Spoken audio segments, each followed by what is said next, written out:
Alright, today I'm going to give you guys a detailed look at one figure that I have been anticipating for quite a while. This is the Mafex Robocop. This is the battle damage version based on the first film towards the end.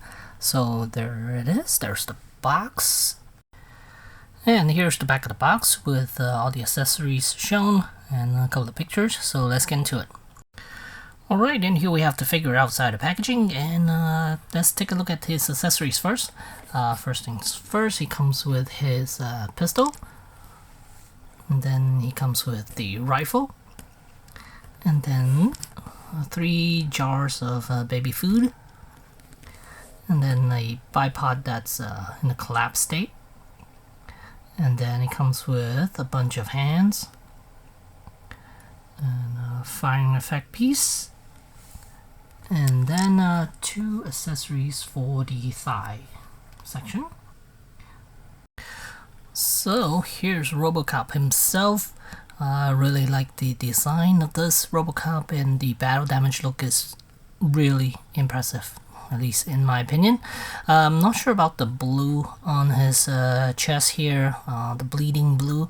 In the film it does have a little bit of blue that bleeds out, but it's not as bright as what this is, what this has. So yeah, I wish it has a little more weathering on it, a little more brownish liquid that comes out, because I think in the film it also has some brownish kind of like motor oil type of liquid that comes out of his chest as well, and then along with the blue, of course. And then let's take a look at the rest of him.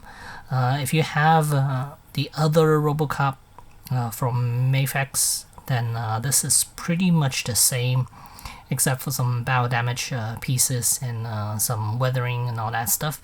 It is new. I mean, I wouldn't call it new sculpts, but they added additional features to it. I mean, additional weathering to it with bullet holes and stuff like that. You can see they're on there. I think they took the existing pieces of armor and then just added those effects on there. So yeah, and then here's the brand new head sculpt for Murphy, and here's the unmasked head. He does not come with a mask head or anything like that, just this head sculpt, and that is it. And I think likeness is it's not bad. It's not perfect, but it's good enough. And I think the skin tone could have been done a little bit darker, because in the film he looks a little darker than this, and I think he has a little more texture on his face than this one has, because this one made him look really smooth. But I think in the film he has way more texturing on his face with veins and stuff like that. And here we have a side view of the head, and it looks really good, all the detailing on it. I think they did a fantastic job with it, and paint application is quite nice as well. And here on the side you can see there are more weathering. Here you got some brownish color. I think they could have added some of that to the front as well. That would have made it even better. And you can see more bullet holes throughout the armor. And here's the back side.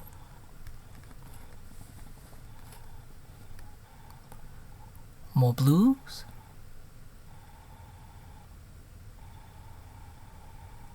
More weathering. Looks really nice. Again, articulation would be exactly the same as the previous version. And here's the other side. You can see more weathering, and there's some damages on here as well.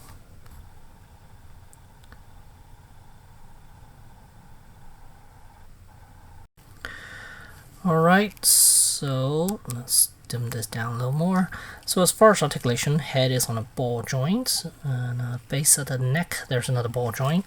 So head movement, it's quite good. Not perfect, but it is quite good. Actually, it is actually quite good. It's really good. Oh, that it does pop out quite a bit. The socket joint right there seems to be a little maybe on the loose side, or whether or maybe just not deep enough or something. But yeah, it does pop out once in a while. And then the shoulders are on ball joints. There's a, well, it's actually on a ball hinge joint, and it's attached to the torso with the ball and socket joint. And it gives, and here you can see there's a little spacer, kind of like what McFarlane is doing these days, to give it a little more range of motion. So that is good. I like that. And then as for the elbows, you could see it's double jointed, and it gives you more than 90 degrees there. And then it has a ball hinge wrist. And then as far as the torso, it is on ball joints, the one up here and one in the waist. And then as for the legs, they are on, let me see here, they are on, looks like they are on ball joints, but it is somewhat hindered because of the design of the hip section and the thigh. So he, I don't think he can sit down with this one. No, he cannot. So his legs could only lift up to about that much, and then knees could bend about that much, and ankle can go in and out. And it does pivot a little bit left and right, and there's toes articulation as well. And then as for the pistons, if you move the ankle, that does work. It's sticking out a little bit though, but it's fine. So you already kind of saw the thigh piece. This one does slide out. So it's attached with 2 slots right there. Well, it's easier to see it that way. 2 slots. And then you can switch it out with the open thigh piece. One's right there, I believe. And the other one slot through right in the front portion, just over here. And then now you could have Robocop kind of holstering his sidearm there.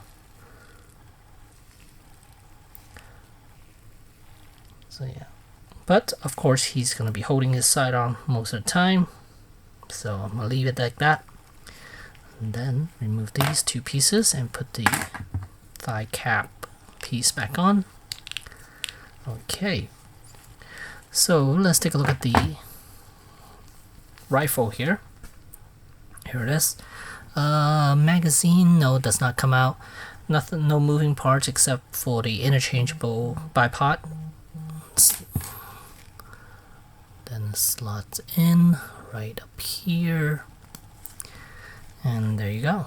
Now you hold it, but he can't shoot it like through the sight or anything like that, because he's just not articulated like that. The fact, yeah, for him to hold this weapon that way. So he could hold the weapon with both hands, but not pretty. Let me see if I can show you.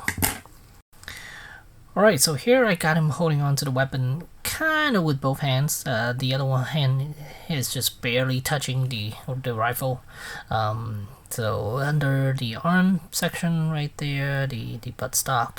And then so he's hip firing, really nice. But then this arm would not just, cannot just reach over that well. Or this one will not just reach over that other side too well either. So I guess, yeah, because it definitely needs a bicep swivel or something.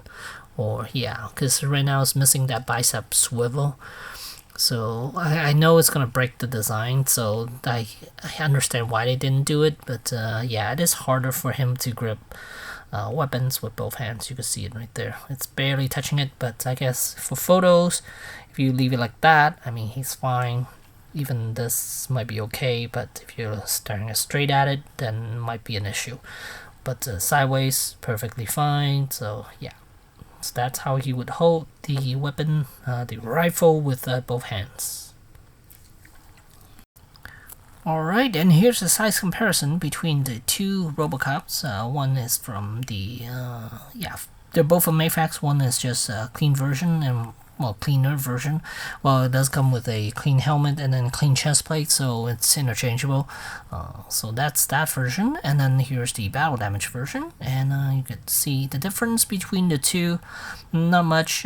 There's weathering, of course, and then looks like the yeah, exactly same height and everything. Yeah, so there you go.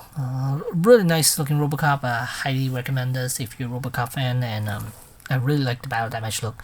Even the Hot Toys one, it's one of my favorite Robocop look. And it's always fun to have weathering on a figure. Makes it more interesting, I guess, in my opinion. So there you go. There's Robocop from Mafex. Thanks for watching.